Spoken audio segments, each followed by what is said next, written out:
തീരെ നിവർത്തിയില്ല, പൂജ ചെയ്യാൻ പൈസ ഇല്ലെങ്കിൽ പോലും പൂജ ഒന്നും നടത്തണ്ട, ഒരു പൂവെങ്കിലും കൊണ്ടുവന്നാ മതി. എന്റെ മോന്റെ കല്യാണം ഞാൻ ഇവിടെ വന്ന് 5 പ്രദോഷം ചെയ്തപ്പം കഴിഞ്ഞു. കല്യാണം നടന്നു മോന്റെ. ഇനിയും വരണം, ഇനിയും ഞങ്ങൾക്ക് വന്ന് ഭഗവാനെ കാണണം.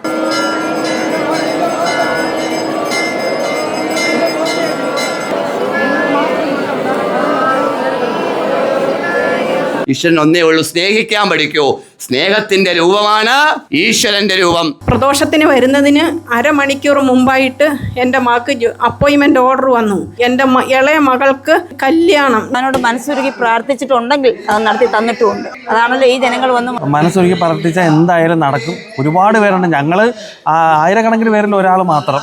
ആഗ്രഹം നടന്നാലും നടന്നില്ലേലും ആകുന്നിടത്തോളം ഞാൻ ഇവിടെ വരും. ഇവിടെ കാണും ഭയങ്കര പോസിറ്റീവ് എനർജിയാണ്. സ്വാമിയെ കണ്ട മോക്ഷം കിട്ടും. നിങ്ങളുടെ എല്ലാ കാര്യം സാധിച്ചാലും ഇല്ലേലും മുടങ്ങാതെ വരണമെന്ന് പ്രദോഷത്തിന്. തീരെ നിവർത്തിയില്ല, പൂജ ചെയ്യാൻ പൈസ ഇല്ലെങ്കിൽ പോലും, 1 രൂപ ഇല്ലെങ്കിൽ പോലും എന്ത് ചെയ്യരുത്, പൂജ ഒന്നും നടത്തണ്ട. പക്ഷെ എങ്കിലും ഒരു പൂവെങ്കിലും കൊണ്ടുവന്നാ മതി.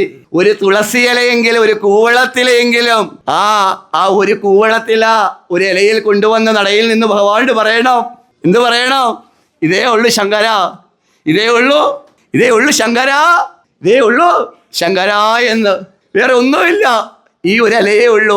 ഇതിലെൻ്റെ മനസ്സും ശരീരവും എൻ്റെ വേദനകളും എൻ്റെ സന്തോഷങ്ങളും എല്ലാം ഉണ്ട് ഭഗവാനെ. ഇത് അവിടുന്ന് സ്വീകരിച്ചാലും ചിലപ്പോൾ എടുത്ത് അത് മാറ്റി അങ്ങോട്ട് ഇടും. വേദനിക്കണ്ട. ചിലപ്പോൾ നിങ്ങളിവിടെ കൊണ്ടുപോകുമ്പോൾ ഞാനെടുത്ത് അങ്ങോട്ട് മാറ്റി വെക്കും, അവിടെ കുഴച്ച് കാണത്തില്ല. വേദനിക്കണ്ട. നിങ്ങൾ എപ്പോഴാണോ ഹൃദയപൂർവ്വം ആ ഒരല പറിച്ചത്, ആ സമയത്ത് എൻ്റെ ഹൃദയേശ്വരനായ സ്വാമി സ്വീകരിച്ചു. നിങ്ങളത് എൻ്റെ സ്വാമിക്കായി പറിച്ചപ്പോൾ തന്നെ അതവിടെ സ്വീകരിച്ചു. എന്നെ വഴി നടത്താൻ എൻ്റെ കൂടെ ഉണ്ടാകണേ, എൻ്റെ ഒപ്പം ഉണ്ടാകണേ, എൻ്റെ കരങ്ങൾ പിടിക്കുവാൻ ഒപ്പം ഉണ്ടാകണേ ഭഗവാനെ നീ. ഈശ്വരൻ ഒന്നേ ഉള്ളൂ, എല്ലാം ആ ഒരു ബോധം വേണം. അനേകായിരം ഒന്നുമില്ല.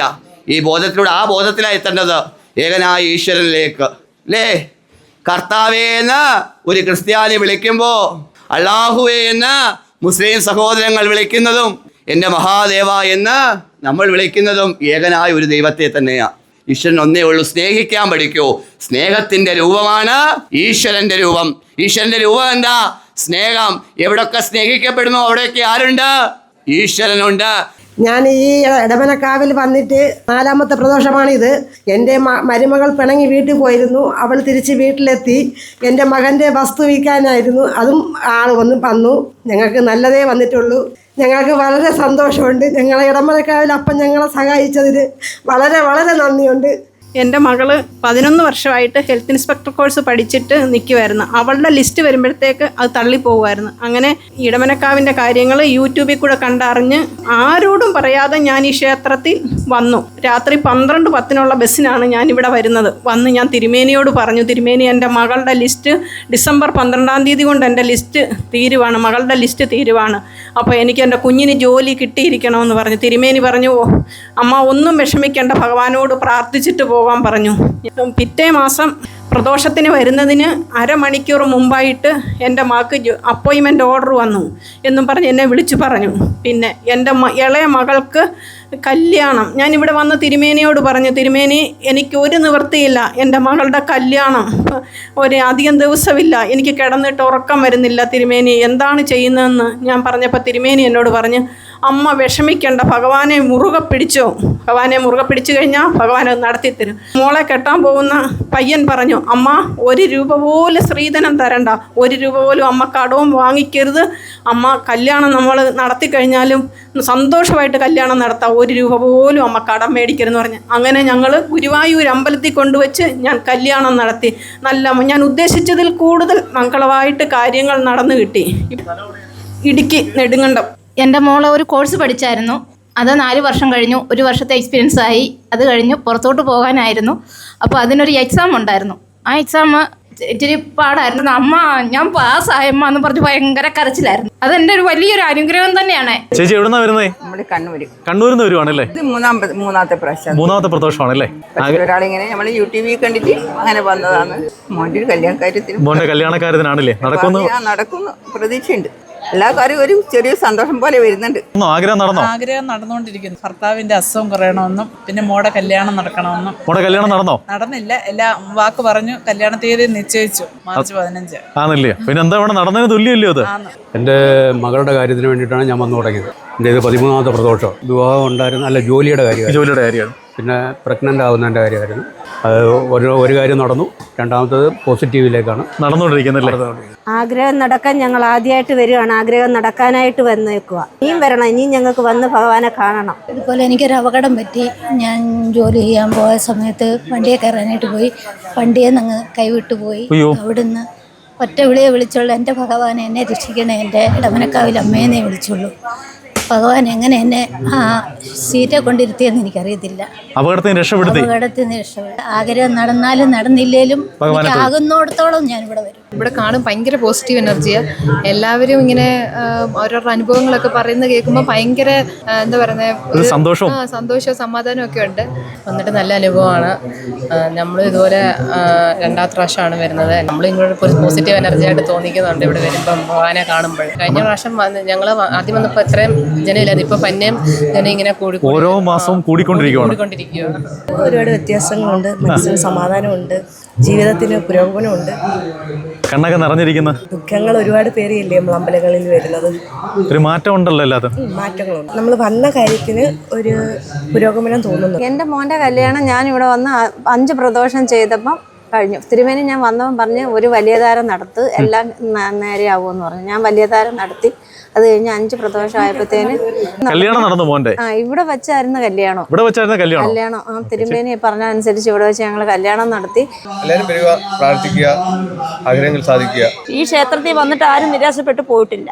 എല്ലാം നടത്തി കൊടുക്കുന്നുണ്ട്. അതാണല്ലോ ഈ ജനങ്ങൾ വരുന്നത്. കേരളത്തിന്റെ എല്ലാ ഭാഗത്തു നിന്നും വരും. അതിനോട് മനസ്സുരുകി പ്രാർത്ഥിച്ചിട്ടുണ്ടെങ്കിൽ അത് നടത്തി തന്നിട്ടുമുണ്ട്. അതാണല്ലോ ഈ ജനങ്ങൾ വന്ന് ഇവിടെ കിടക്കുന്നത്. ജീവിതത്തിലെ ഏറ്റവും വലിയ സന്തോഷം അച്ഛനാവാൻ പോകുന്നില്ലേ? 6 മാസമായി. ഞങ്ങളിവിടെ ഒരു കുഞ്ഞില്ല എന്നുള്ളൊരു വിഷമത്തോടെയാണ് ഞങ്ങൾ ആദ്യം വരുന്നത്. ഒരു 6-7 മാസം മുമ്പ് വരുന്നത്. വന്ന് ആദ്യം സ്വാമിയെ കണ്ട് ഞങ്ങളെ വിഷമം പറഞ്ഞ്, അപ്പം സ്വാമി പ്രദോഷമാണ് ഞങ്ങൾക്ക് പറഞ്ഞ പരിഹാരം. പ്രദോഷത്തിൽ പങ്കെടുത്ത് രണ്ടാമത്തെ പ്രദോഷം 3ാമത്തെ പ്രദോഷം ആയപ്പോൾ തന്നെ പ്രഗ്നന്റ് വിശേഷമായി. അപ്പം തുടർച്ചയായി വന്നുകൊണ്ടിരിക്കുകയാണ് പ്രദോഷത്തിന്. രണ്ടാമത്തെ വട്ടം ഇവിടെ വന്നപ്പോൾ പ്രദർശനത്തിന് വന്നപ്പോഴേ തലയിറങ്ങി ഇവിടെ വീണെന്ന് പറഞ്ഞിരുന്നത്. അത് കഴിഞ്ഞ് അതിനുശേഷം 3ാമത്തെ നമ്മൾ പോയി ടെസ്റ്റ് ചെയ്ത് വന്നിട്ട് നോക്കിയപ്പം പോസിറ്റീവായി. അപ്പോൾ തന്നെ നമ്മൾ തിരുമേനി എടുത്ത് വന്ന് പറഞ്ഞു. കണ്ണൂരിൽ നിന്ന് കാസർഗോഡ് നിന്നും അതും കേരളത്തിന് പുറത്തുനിന്നും ആളുകൾ വരുന്നുണ്ട്. പണ്ട് ഇപ്പം ക്യൂ ആയിട്ട് ഓരോരുത്തർ തൊഴുത് മാറുകയാണ്. പട്ടാഴി ആറാട്ടുപുഴ ഇടമനക്കാവ് അർദ്ധനാരീശ്വര ക്ഷേത്രത്തിലെ ഈ മാസത്തെ ത്രയോദശി തിഥിയിൽ നടക്കുന്ന വെളുത്തപക്ഷത്തിൽ നടക്കുന്ന പ്രദോഷ വ്രത പൂജയും അഷ്ടാഭിഷേകവും കാണാൻ എത്തിയിട്ടുള്ള ഭക്തരാണ്. എല്ലാ മാസവും ഭഗവാന്റെ സാന്നിധ്യം ജനങ്ങളിൽ അഭൂതപൂർവമായ നിലയ്ക്ക് സ്വാധീനിക്കുന്നുണ്ട് എന്നതിൻ്റെ ദൃഷ്ടാന്തമാണ് നമ്മൾ ഈ കാണുന്ന ജനബാഹുല്യം. ഓരോ മാസവും ആയിരക്കണക്കിന് ഭക്തജനങ്ങളാണ് ഭഗവാന്റെ നാമധേയത്തിൽ ഇവിടെ എത്തിച്ചേരുന്നത്. നമ്മുടെ ഈ ക്ഷേത്രത്തിൽ എത്തുവാൻ കേരളത്തിൻ്റെ അതേപോലെ തന്നെ നമ്മുടെ അയൽ സംസ്ഥാനങ്ങളിൽ നിന്ന് പോലും ആൾക്കാർ ദർശനത്തിനെത്തുന്നുണ്ട്. അപ്പോൾ അവരോടായി പറയാനുള്ളത്, നമ്മുടെ ഈ ക്ഷേത്രത്തിൽ എത്തിപ്പെടാൻ വടക്കൻ ജില്ലകളിൽ നിന്ന് കാസർഗോഡ്, കണ്ണൂർ, കോഴിക്കോട്, പാലക്കാട് എന്നീ പ്രദേശങ്ങളിൽ നിന്ന് വരുന്നവർ, തൃശ്ശൂരിൽ നിന്ന് വരുന്നവർക്കൊക്കെ ട്രെയിൻ സൗകര്യമുണ്ട്. അതുപോലെ തന്നെ ബസ് സൗകര്യമുണ്ട്. കൂടുതൽ പേരും ട്രെയിൻ സൗകര്യമാണ് ഉപയോഗപ്പെടുത്താറ്.